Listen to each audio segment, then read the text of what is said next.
In this video, we'll be going through the main application form for the Italian visa. This is called the National Visa Application, or NVA. The National Visa Application form can be found in our document checklists. These checklists are located in the Visa and Entry Documents tab of your pre-departure guide under the What Documents Do I Need in the Application header. Document requirements are largely the same for access and independent students, but there are some differences, so make sure you are using the correct checklist for your situation. Once you have your checklist open, you will find the NVAs under the Consulate-Specific Requirements section. Each consulate has its own version of the NVA, and we have pre-filled each version with information specific to your program to make it easier to fill out, so click on the relevant link for your program. We'll take a look at the New York Milan NVA for the purposes of this video. This document contains an instruction page, a guide version of the NVA, and a blank version of the NVA, which you will fill out. Read this instruction page carefully, as it will contain important information about how the document should be filled out, and instructions may vary depending on if you are applying through Access or independently. Scrolling down past the instruction page, you can see the guide that we have created for you. Please note that since each consulate has its own version of the NVA, the exact number associated with each question may vary slightly. All the NVAs basically ask the same questions, but there are slight variations, so what you see in this video may differ from what you see on your NVA if you are applying through another consulate other than New York. When in doubt, follow the instructions in red on the guide. We recommend having the guide pulled up as you fill out the blank version of the NVA to avoid mistakes. Since each box has instructions, we won't go through every question in this video, but we'll touch on the ones that tend to cause students the most confusion. For box 3, make sure you include both your first and middle name if you have one, as they appear on your passport.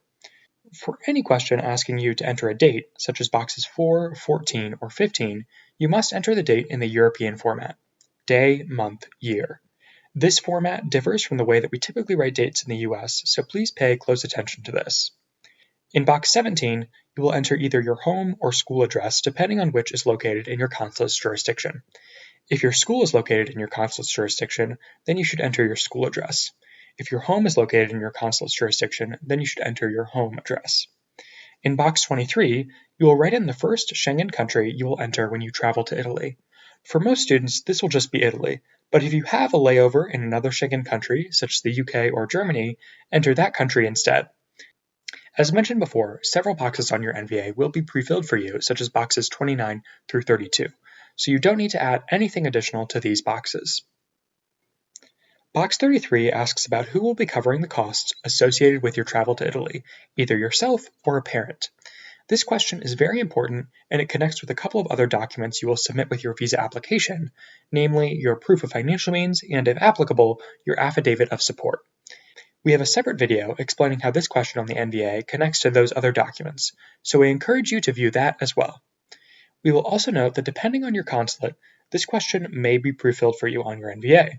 If it is not pre-filled, as is the case on this New York NVA, an answer key will be included with specific instructions on how it should be filled out. Moving on, you must sign your NVA in blue or black ink in two separate places. First, in the box stating, "I am aware that the visa fee is not refunded if the visa is refused," and second, at the very end of the form in this signature box. These signatures must be original, wet signatures, meaning that digital signatures or copies of original signatures will not be accepted. Finally, unless otherwise noted in the instructions on the first page of the NVA packet, the last page of your NVA must be notarized by a notary public. A notary witnesses the signing of the legal document and verifies the identity of the signer, so you should wait to add your signature until you are in the presence of the notary. After witnessing your signature, the notary will stamp the document and add their own signature. If your notary needs additional space, they are free to add an additional page to the NVA or stamp the back side of the page. As you can probably tell, this is a long document with lots of intricacies, so we highly encourage you to thoroughly read the instructions on the first page of the packet and have the guide with red instructions in each box pulled up as you fill out the blank version. If you have any questions, as always, please feel free to reach out to your program advisor.